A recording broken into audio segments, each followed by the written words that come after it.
I feel that there is a taboo subject that is not often spoken about amongst people that walk this path. Perhaps because it is a shadow, it is rather embarrassing. It's like a massive, great big blind spot, it seems. And yet it can actually be quite dangerous, I think, if it goes unrecognized and unless it's actually monitored and unless we bring it to our awareness. And I'm talking about spiritual ego, superiority complexes, narcissism, rigid belief systems, self importance, grandiose. All of these things that seem to be a byproduct of awakening. And, I've traveled around a lot and I've spoken to many people, and I recognize it a lot. And a lot of people seem to be blind to it and have this kind of refusal to really actually recognize it within themselves. So there's an irony within all of this, because we strive to uncover our ego. We strive to see past the sense of self that is this human body and see past the illusion of form. And yet, meanwhile, the ego it's creeping in through the back door, and it's creating this whole other ego and this whole other identity, and it's actually breeding something quite ugly. So I feel that as mystics and philosophers and whatever we want to call it, all of those on this path of awakening, we need to talk about this more. We need to talk more about the spiritual ego. I like to keep tabs on my own superiority complex as well as my inferiority complex, just bringing it to my awareness and really watching it, really shining the light of awareness on it, making sure that it cannot grow into something big and ugly, something that I am unable to see, and something that is completely uncontrollable. So, when we learn about this kind of thing, we do uncover certain secrets of the universe, if you will, but that doesn't mean that we are in any way special or important, even though we might think that at the beginning, especially. There's a certain sense of spiritual immaturity, I guess, especially when we first wake up to this kind of stuff. But, people that are not so far along the path, or people that are not on a similar path to us, it doesn't mean that they are below us in any way in some kind of imaginary hierarchy. I think it's important to learn to be humble and aware of any creeping superiority complex. So what I know is that I don't know, and I am a child of the earth. The universe, it's so much more complex than we could ever imagine. So really, in the grand scheme of things, I don't know anything. And knowledge starts when you say, I don't know. And yet, as we venture down this path, many forget to be humble. They forget that they are a student of the earth, and they have so much to learn in this lifetime and many lifetimes to come. And I'm not just talking about the gurus with loads of followers, or the YouTubers with loads of subscribers, or the people that, we tend to put on a pedestal. I'm just talking about anyone. People that, if they're not careful, they build such rigid belief systems about what's right and wrong, and they will not entertain anything else other than their own way of perceiving the world. They think that their way is the only way, yet I believe that, I fundamentally feel more than anything as well that all truths are but half-truths, and that there is no right or wrong, essentially. And if we're not careful, we could harbor or start creating quite narcissistic attitudes. Yes, some people may be more gifted intuitively, and someone else might be more read, someone might have been on this path for a very, very long time. But I think it's important to have this sense of humility and an ability to ask questions still, and have a mentor still, and possess the ability to be conscious of any unhealthy self-importance. What kind of thoughts are we having about ourselves?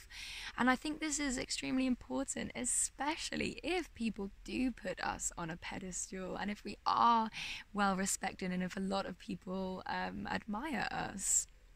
So I do go by the notion that all truths are but half truths, and if we fixate on one side of the truth, then that may be just our truth. And if we cancel out someone else's opinion because it's not in alignment with our own, then we think that our opinion is the only right one, and we actually cancel out free speech, and we are potentially blinding someone else's ability to see their personal truth.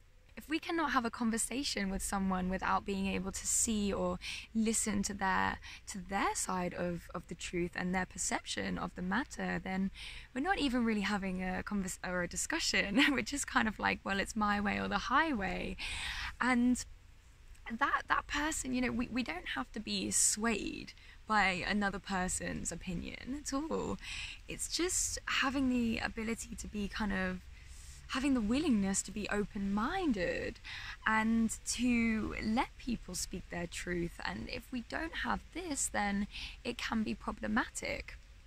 And there could even, worst case scenario, be this sense of grandiose that's creeping in. I like to keep tabs on if I feel defensive about a belief system that I hold, because I realize that, if my belief is challenged, then it's only my ego that would get defensive. It's only the part of me that likes to identify with a certain mental position that I have at any given time. So I watch myself when I have discussions. I watch my internal landscape and what's going on in there. So I know that we are all on different paths. We are. No path is identical. Everyone has their unique journey, and I believe that we learn the information that we need to learn for our own personal mission here. So if we are learning something that is in alignment with our personal mission, it does not necessarily mean that it is in alignment with someone else's. I believe that our personal truth is likely to change in our lifetime as we evolve, and I do believe that the right information finds us at the right time. So who are we to say that we are right and someone else is wrong? And who are we to think that we are in any way better than anyone else? Don't get me wrong, I adore many of the gurus of our time. They are not all narcissists. And even if they are narcissists, they still have things to tell. We can still learn from them. I do believe that it's on some people's path to devote themselves to gurus and to learn from these people for their whole life. I mean, I personally am on a path where I am my own guru, but I still like to go to ashrams and I still like to interact with these people and learn from them. And I've stayed in ashrams big and small, and I have seen how the people idolize these gurus, and they're kind of gods in their own way. But for example, I actually watched a guru character. She absolutely lost her temper, like really badly and quite often, with her devotees. And I used to just think, well, she's human. She is human. She's not a god. She's just like the rest of us, and she's actually got things to work on, just like many of us do. I also worked with a meditation teacher for a while, and he was very fixed in his opinions. If anyone challenged him, you could sort of feel and see his ego rise to the surface. And it didn't mean that I wasn't still amazed by his teachings. I just tried to be aware that there may have been a certain level of self-importance that had crept in within him over his many years of teaching, and over all of the many years that he had been praised for what he had been doing. So I guess on my personal path, I really like to create belief systems that are flexible in nature. I like to realize that I am a student of the earth and remain humble in my position, just kind of accepting my flaws, realizing any bits of superiority that might creep in, and actually taking responsibility for myself and my actions. And I like to use my discernment when taking on teachings, and I like to not judge the teachers, take exactly what I resonate with and then leave the rest. So everyone is living out their own mission here, and I respect that. But I want to bring out awareness to spiritual ego. And I want to talk about it. I think it's something that we should be able to talk about more often.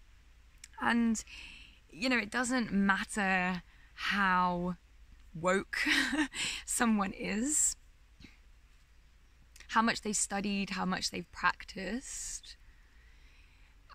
I just think that they could still be a narcissist. Because I've seen it. I have. It's a big blind spot. Unless someone's like full on enlightened. I mean, I don't think Eckhart's a narcissist. Who knows? Maybe. We don't know. But yeah, discernment and bringing awareness to spiritual ego for the sake of the communities. We don't want to get a bad reputation. So yes, let's not fall into the trap of spiritual ego. Let's shine the light of awareness on it, and for the sake of the planet and the awakening ones. And yeah, thank you so much for watching this channel. My name's Jasmine. Please like, subscribe, and comment if you found it useful. And I look forward to seeing you in the next video. Bye bye bye bye.